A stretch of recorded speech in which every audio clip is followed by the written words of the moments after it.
Rena, I really don't know what to do about this situation. Barrett's mood swings are so abrupt that it's really affecting Steve. But that can't be easy on you either. No, but Steve's still a child. It must be very confusing for him. He and Barrett were just starting to get close, and now it's like Barrett's a totally different man. And Max is always so calm and easygoing. I guess that's why Steve enjoys being around Max so much. Ginny, it doesn't upset you that Steve goes to Max for comfort, does it? Oh, no. Max was like a father figure to Steve all those years that Barrett was in Cambodia. I'm nothing but grateful to Max. He's been a great help. Well, he wants to continue to help, honey, but he doesn't want to cause any problems or come between Steve and Barrett. I want very much for Max and Steve's relationship to continue. That's what Max wants, too. But if you think it's going to upset Barry in any way... I'm just going to have to learn how to cope with and deal with Barrett's moods. If there's anything we can do to help, please let us know, huh? Thank you, Rena. Ginny, why did Elliot's getting a medal set Barry off? Oh, he felt cheated. Felt that it really didn't mean anything. Because Elliot wasn't in the military? No. Because Barrett feels that Elliot is a traitor.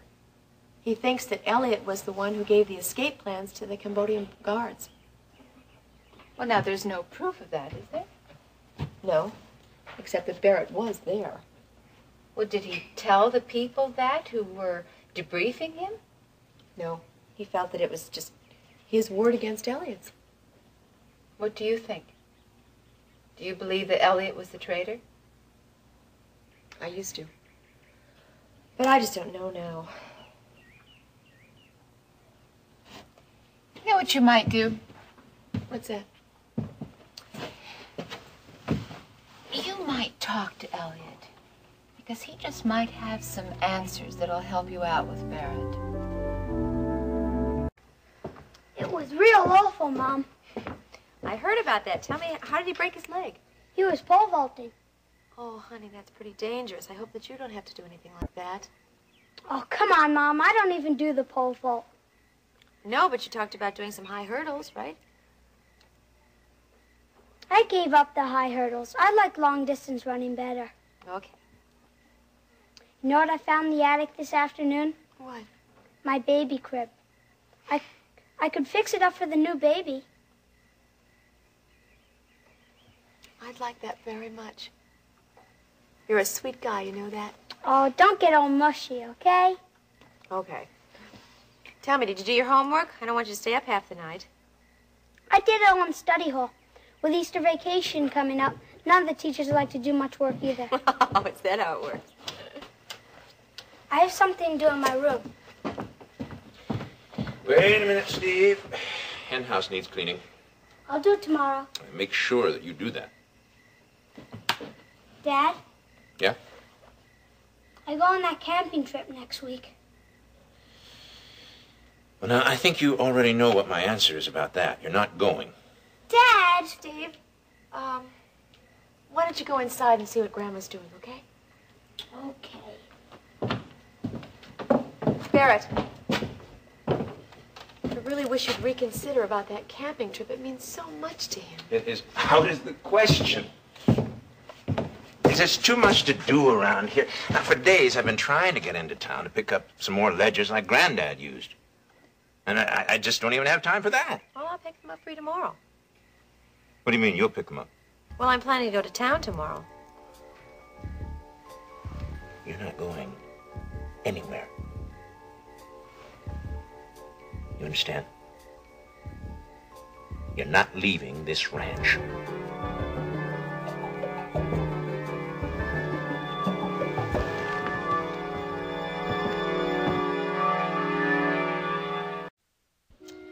I'm not very hungry. I think I'll get ready for school. Steve? Hi, Mom. Where are you going? To get ready for the school bus. What was the matter with your breakfast? Nothing. Said he wasn't hungry. You can't go to school on an empty stomach. Oh, Mom. Stephen. Okay, I'll try and finish my glass of milk. You coming down with a cold? No, I told Grandma I felt fine. Okay, go ahead. Something's bothering that boy. What is it? So that's what the problem is. Steve is really looking forward to this camping trip, and Barrett just doesn't have the time. Well, he ought to make more time. I'm sure that he'd like to, but he says that he's just too busy. Now, a man should never be too busy for his family. You know, there's nothing on this ranch that Max and I can't handle. I'm sure of that. Yeah. Well, we ran the ranch while Barrett was away, and I'm pretty sure we can keep it running for a few days longer. Maybe Barrett's right. Maybe this trip isn't so important after all. Well, from the way Steve looked this morning, I'd say it is. Once Steve gets over the initial disappointment, he might even enjoy being here, helping his father out in the ranch. Steve hates chores. Always does. Well, he says that he wants to do his share of work. Well, of course he does. Because he thinks that's what his father wants to hear. I don't think so. I think it's his own idea. Is Barrett the reason Steve is so unhappy? I think it's only temporary. They were all counting on me, and now I have to tell them I can't go.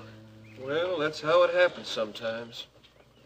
Yeah, but it means they're going to be 1 tent short, and mine's the only one that's big enough to hold 3 guys. Did you talk to your dad about this, Steve? I mean, did you tell him how important this trip is to you? He's not interested. Oh, I think he is. He's always in such a bad mood, I never want to be around him. Well, your dad, he's got a lot on his mind lately, and, well, you know that running a ranch isn't a very easy job. When you and Grandma ran the ranch, it didn't bother you. Yeah, I know. But you got to remember, Steve, that, well, your dad, he's been through an awful lot these last few years, and it's going to take him a little bit longer to settle down and, well, get in the swing of things and take things as easy as you and I do. I don't see why. Well, it's like...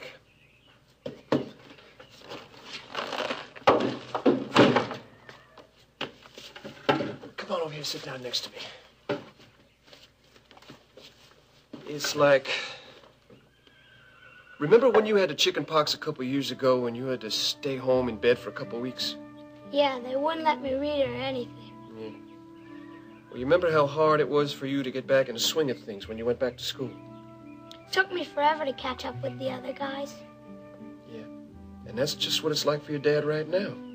He's trying to play catch-up, but it's just harder for him because, well, for the last 5 years, he just never knew from one day to the next whether he'd be coming home or not. Yes, I know. Now, see, when you were sick, you had your mom and your grandma to help take care of you. But all those years in Cambodia, your dad, all he had was himself. You got to make allowances for that. I know. Now, he'll do his very best to help himself to forget all those terrible thoughts, but every once in a while, those memories, they'll come back. And they'll make him sad or unhappy, even scared. I had nightmares when I had the chicken pox, so my mom had to put a nightlight in my room. Do you remember how those nightmares made you feel? Sort of. Well, sometimes your dad feels like that a lot. So you just gotta do your best to help him any way you can.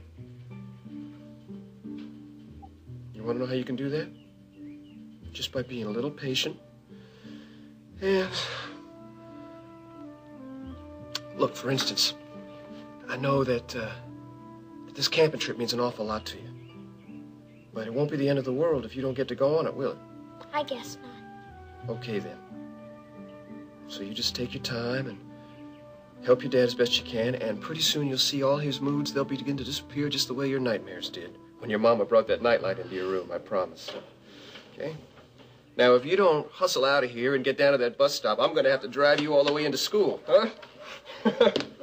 Thanks for talking with me, Max. Sure, buddy. Bye. You take it easy. Bye.